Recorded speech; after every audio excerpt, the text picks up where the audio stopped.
Hey, what's up, guys?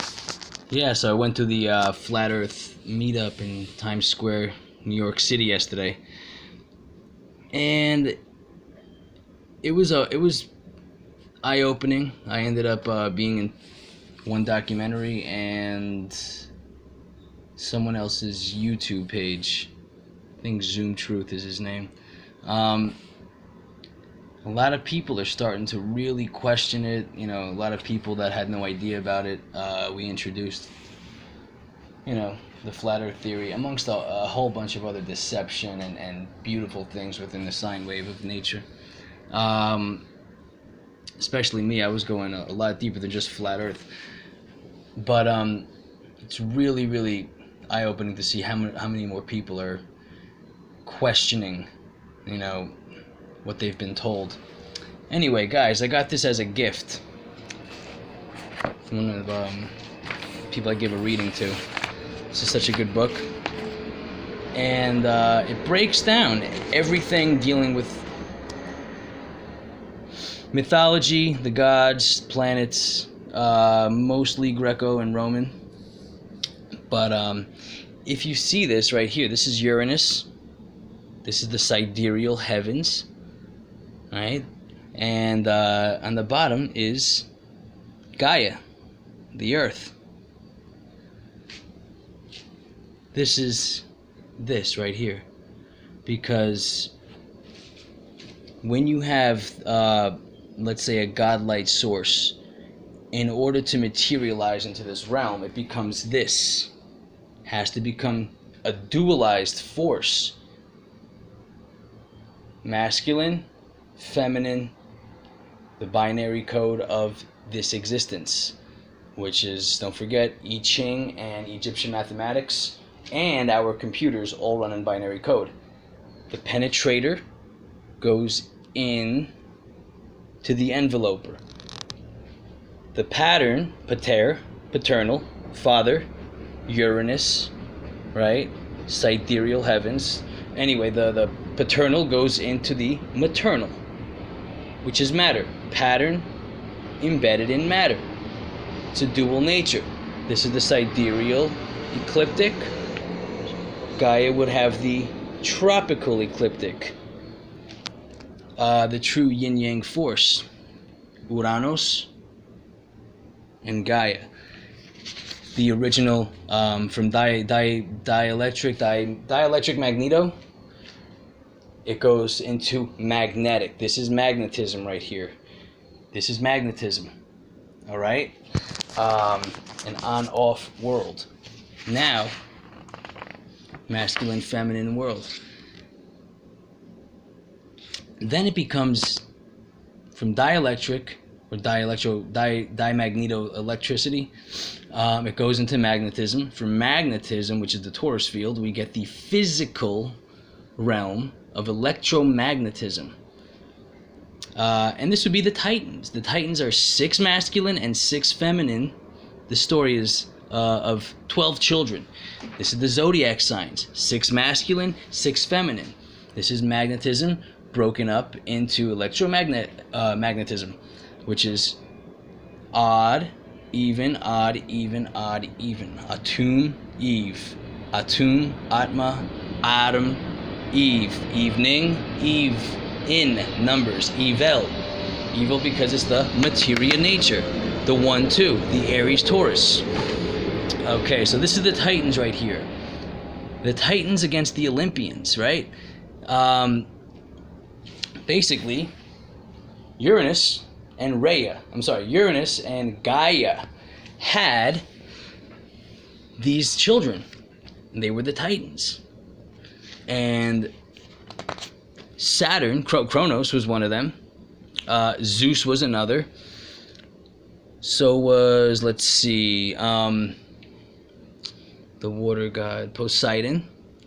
The main thing I want you to get out of this is the hammer. The hammer equals the hand. They're both phi. It's what we have in our hands. We can build. We are a microcosm of the macrocosm gods made in the image. So phi is pi is 4 big fingers, 1 thumb. 5. We have 4 appendages, 1 head. 5. Phi is fire, and it's a beautiful 72-degree or Venusian 5th harmonic. If you guys know harmonics in astrology, it's a 5th harmonic growth. This is Venus and Jupiter. Venus and Jupiter grow everything. Then you have, look, Saturn, the tetragrammaton, Satan. This is the pater, the pattern, the sperm. Now we're getting deeper into electromagnetism because now we're getting into the planets. The planets embedded into or going through the wandering stars. The wandering stars are going through the sidereal constellations, which embedded in the sky were, in sidereal heavens, which would be Uranus. And then Gaia carries the tropical ecliptic. Now we're getting to the tropical ecliptic. Saturn's eating the babies, and his wife, Rhea. So it went from Uranus and Gaia to another dualistic split of Saturn, which is Chronos, chronological Chronos, generational time, right? It's the DVD, which is tetragrammaton. DVD is David. This is these torus fields are built like a disc, okay, and the disc of energy, like this, Star of David. Your chakras work on DVD systems. That's what David is. It's the seal of the highest L, the seal of this locking in that physical, material nature. Embedded with paternal, the pattern. Rhea. Now, these words right here, bread, cereal. Look at Rhea, she's in everything. It's the divine feminine. It's a trinity, see? With the baby. Father, mother, baby. It could be good, evil, and neutral down the middle. Proton, electron, neutron. The Trinity gets split in the forever now. It's past, present, future. It's heaven, hell, purgatory. Trinity is in everything. 1, 2, 3. So the universe is a 1, 2, 1, 2, a 1, 2, 3, 1, 2, 3, a 1, 2, 3, 4. 1, 2, 3, 4, 1, 2, 3, 4, 1, 2, 3, 4. Broken into a 12ness. Anyway, look at these signs. Rhea, the realm, bread and cereal, like cerealia. The goddess of bread and wheat, right? Earth goddess. Kriya, Tor. Rhea and Tor. Feminine, masculine, with the C for clarity. Earth has R-E-A. Year, R-E-A. Era. Great break. It goes on and on. Embedded into everything. Now we get into the Olympians. Zeus, which is Jupiter, Thor, or Jesus, the great benefic, going against the great malefic. This was Typhon right here with all the little Nemean lion, Ladon, Sphinx, Hydra, Chimera, Cerberus, the ones that went to the underworld to go live with Hades. They were too ugly. And then, look, we have the rainbow wave or the color prism. In the material realm, this is Iris. Iris is the rainbow, basically making the sine wave of color and the 7 realms at a certain vibratory rate, Schumann frequency, the physical world materializing. I mean, the mythos are the greatest story ever told. The Bible, the greatest story ever told. It goes so much deeper than just literal. This is the Olympians. And you have Zeus, Aphrodite, Hermes, Demeter, Apollo, Dionysus, Hades. I'm sorry. Well, Hades went to the underworld. Bacchus is over here. And these are the archetypes that we know, man.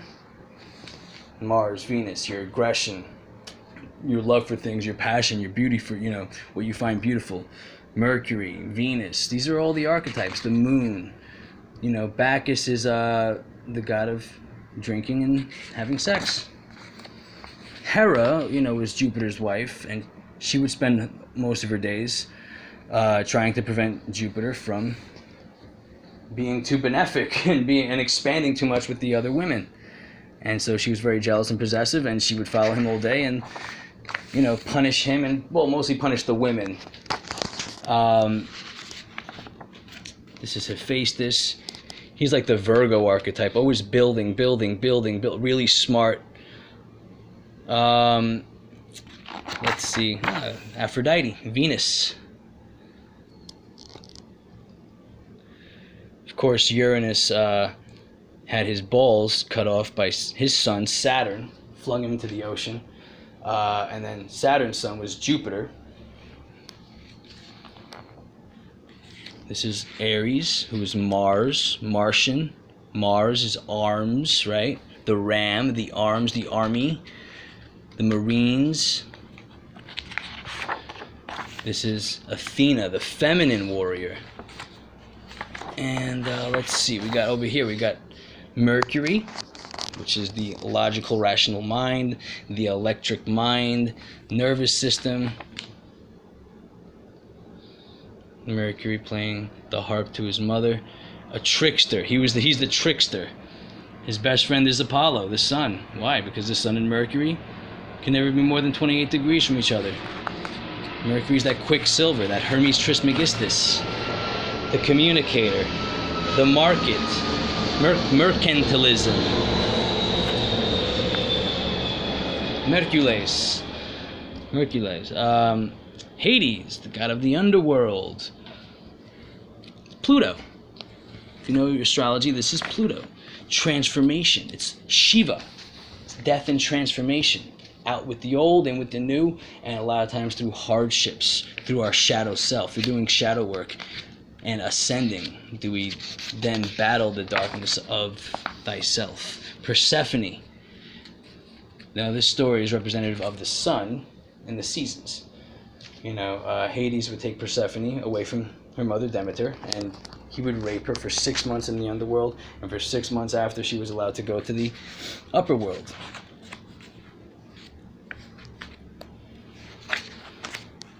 Let's see, we have so many stories. I think everyone should get into the mythology and the stories like this. This is really, really great. Here is the healer, Asclepius. He was raised by, I think, centaurs, right? Yeah, Chiron. He was raised by Chiron, and Chiron is the wounded healer in your birth chart. Asclepius, that's the symbol, right? It's also Hygienia. So that was his daughter, Hygienia, which is hygiene. This is the 6th house. This is all Virgoan 6th house and the house of health. And of course, the muses, right? They give us the amusing stories. They give us music.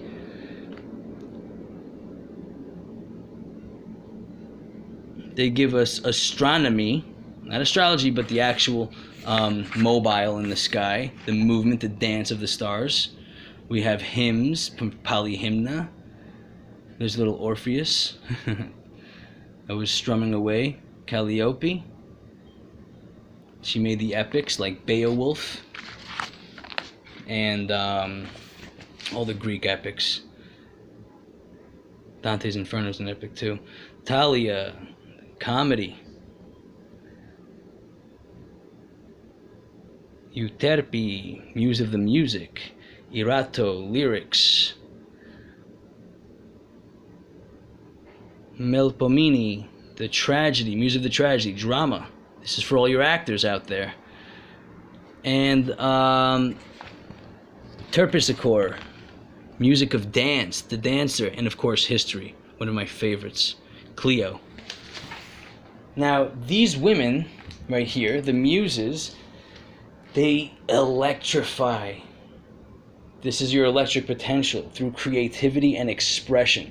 Creativity and expression. This is your 5th house. So it's an extension of your Leo energy.